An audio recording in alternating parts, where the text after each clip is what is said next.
We have a pretty loaded slate this week. We want to go by game here if we could. Collin, I'll start you if we could, if you have a nugget or anything on one of the 3 Tuesday games, and we'll go from there. Well, I'm definitely tentative on taking an under with all of these games. That's what I did last week, and they just got smoked. I mean, Akron and Kent were firing off over 60 points, which is a little bit of a shock to me. But every home team also won and covered last week. That one kind of got me. Maybe it's a Tuesday night thing. Maybe it's a Wednesday night thing, but I'm willing to play on that this week with Ball State and Northern Illinois. Ball State is eliminated from bowl season. They must win. This is a must win for Northern Illinois, who needs 2 of their final 3 to make it to bowl season.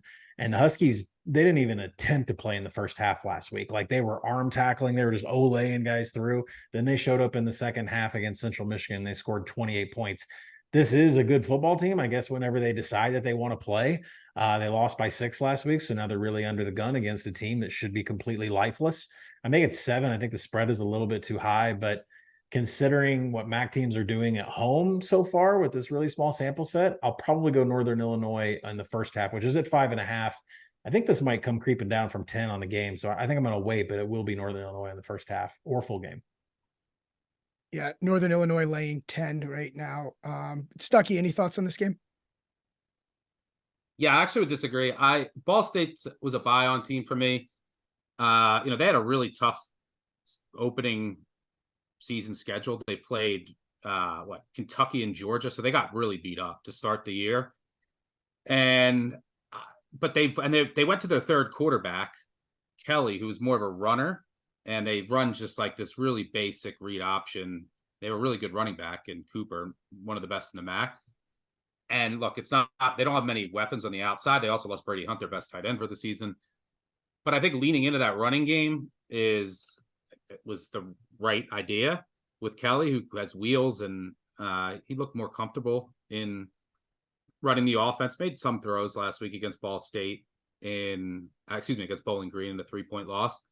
So they're just run heavy now, and they want to ugly up the games. And you can run on Northern Illinois. Northern Illinois secondary surprisingly been very good, but their run D has been bad. So yeah, I think this is a bit too many points. I also, going to we're at Calabrese. Did you want to share any thoughts on that game? Yeah, just quick. I like the team total over on Northern Illinois. If Rukowitz is back for them, Casper, their wide receiver, he was questionable last week. He's questionable here. That's just one added weapon for them, I think they could absolutely blow past their team total of 26. Even with that early season gauntlet that Ball State went through, we kind of know what they are at this point. They're 94th in success rate, 106th in havoc. So I think NIU is going to be able to move the ball and score here. I'm not going to mess with the spread. I think there's a good chance that they kind of play a little lifelessly on defense as they did last week. I don't want to get involved in that, so I'll just go on the team total. Stuck, where are we going? You had something to say? Western Michigan. I think Western Michigan's probably the look against Central Michigan. Central Michigan is sitting at 5-4 on the season, but I mean, look, they beat Northern Illinois after they didn't show up in the first half. They beat Akron by 7. They beat Eastern Michigan by 3. They somehow went on the road and beat South Alabama by 4. They beat New Hampshire at home by 3. I mean, this is a team that's won a ton of close games. There's not much to really like about this roster. Bert Emanuel, he had the upside coming into the year. It just never came to fruition.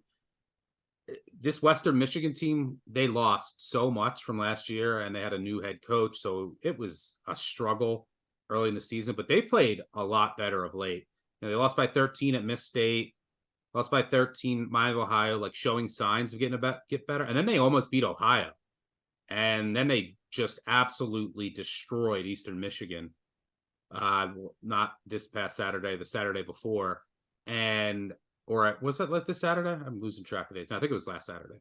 And one of the reasons is they went to a third quarterback too. All these teams have used like 10 quarterbacks, but they went to a third quarterback, Hayden Wolf, the old Dominion transfer, and he's given the offense some juice. Their freshman running back's also been pretty good. So I think Western Michigan's a team that's kind of trending up, and Central Michigan, they've picked up some wins, but been pretty fortunate in close games. So I think Western Michigan's probably the look there. Yeah, Western Michigan laying 3. Collin, do you have a thought on this game?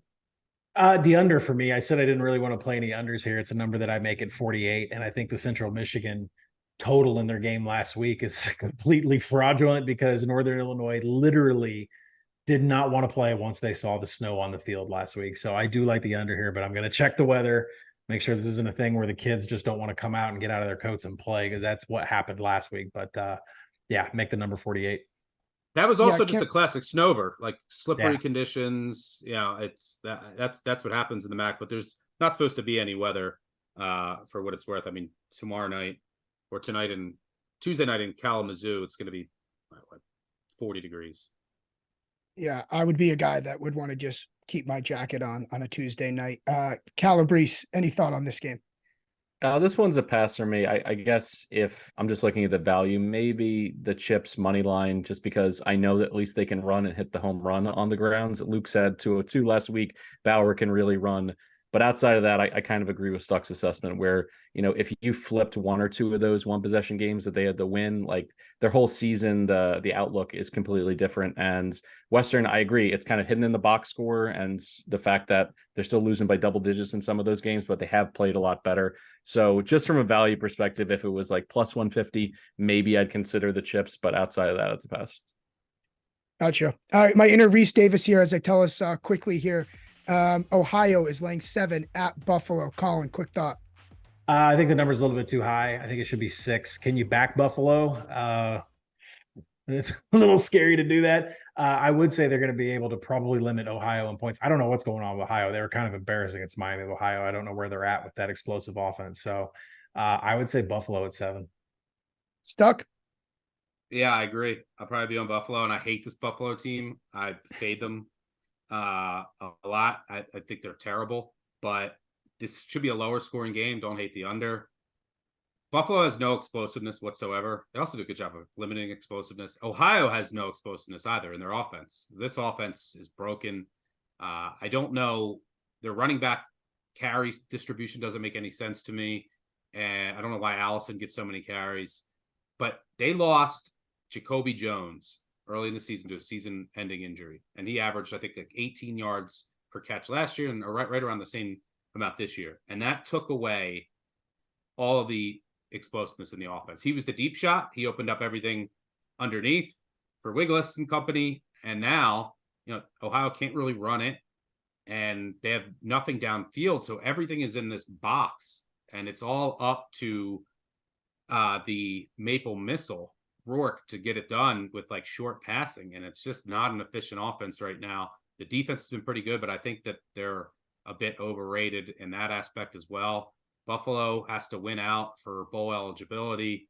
Ohio might be, a little deflated after losing to Miami, Ohio. That pretty much like puts them behind the 8 ball as winning this division. Miami, Ohio is a massive favorite. So yeah, I think you got to, with the 7 and what I think is going to be a lower scoring game, I think you got to look the Bulls here.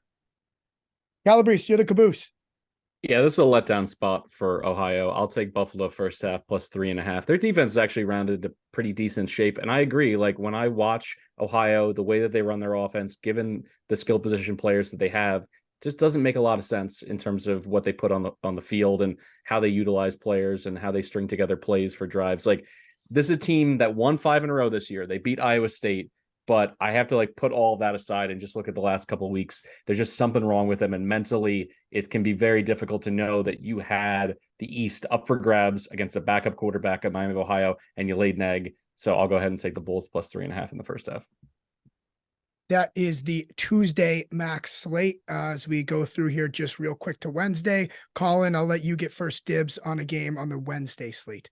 I would take Akron here, but I mean, it's better to let them get down by 35 and take them live on the money line. But, Miami, Ohio, what are we playing for here? I mean, you have sole lead in the division. You have a tiebreaker in play. I don't know what you're playing for, and I don't know why you need to beat anybody by 18 points. Could they dominate Akron on paper? Sure. Everything says that they should win this game by 19.5 points.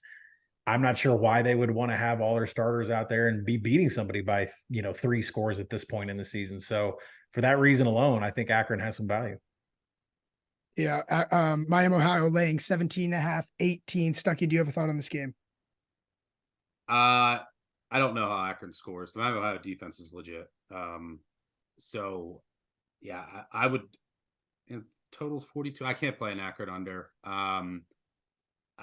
But I also can't play Akron. I mean, this is a pass for me. Brees. Let's go on a team total over on the Redhawks. I know that they may empty their bench. I know that they may not be interested in having their foot down on the accelerator, but the Akron D is 124th in explosives allowed. Like, you can hit 3 or 4 plays over 50 yards in this game and be right on your way to going over the team total over. So that's how I play it. All right, Collin, 2 games left here. You get your pick of the Bowling Green Kent State game and Eastern Michigan Toledo. Yeah, I make the Kent State Bowling Green 33. That could get laughed at, but again, with Kent State and Akron scoring 60 points, so I think 41 has some value on the under there. I'm thinking about playing Kent, but I don't know if I can actually put my money behind Kent State. He's only covered 1 game all year at Arkansas. Yep, the Dan Enos Arkansas team. But and they also lost their top receiver, McCray, last week to an injury. I doubt he's going to look nasty. I doubt he's going to play. But Bowling Green, I mean, first of all, they've been so fortunate with turnovers. So there's some regression coming. And their entire offense is Terrion Stewart running the ball. And he's a really good running back. They can't really throw it. They don't have many weapons on the outside. And he basically was on close to, I looked like he was going to have to be on crutches at the end of the game. I think he was a super high ankle sprain. I doubt he plays. Keith is okay. He's better out of the backfield catching the ball, his backup, but now their depth's really hurt, and he was just the focal point of that offense. So reluctantly, as of now, I lean Kent State, but God, they're so bad. Yeah, that's why you follow Stuckey in the award-winning MACtion app to see if he will actually have a play on the Golden Flashes. Calabrese, anything? This is just a gross MAC under. Let's just go under 41.5. The Bowling Green defense, I agree, they are very fortunate with their turnover luck, but overall, they just have solid numbers, particularly by MAC standards. They've only given up 16 points per game across their last 3. And Kent State last week, that was their shot. That was their shot for an FBS win. They blew it. I don't know if it's as big of an emotional letdown for like a school like Ohio, but a chance to win a division title or at least wrap one up. But I think everything's just trending down for them. So I see this being like a 17-6 kind of win for Bowling Green. Just get out of there because you got your own problems in terms of injuries on offense, and just move on to the next game. Also, a win here gets Bowling Green to bowl eligibility. So I think you are going to see a focused effort from the Falcons. Yeah, really exciting final score you teased there, Calabrese. Looking forward to tuning into that. Collin, just close us out real quick on Eastern Michigan and Toledo. Toledo laying in the 18 range there, over under 46.5. Toledo, I like them to cover this number here. Every home team won at home last week, but Jason Candle's the one who wants to keep his offense in sync here. So I think Eastern Michigan is one of the worst teams in all of the MAC. So I would take Toledo and swallow the points. Yep, Stuckey. This is a bad matchup for Eastern Michigan. They have no offense whatsoever. It is a bottom 5 offense. They can't really do anything. And now you're going up against a legit Toledo defense so I don't know how Eastern Michigan really scores here. And the Eastern Michigan secondary is the only bright spot on their team.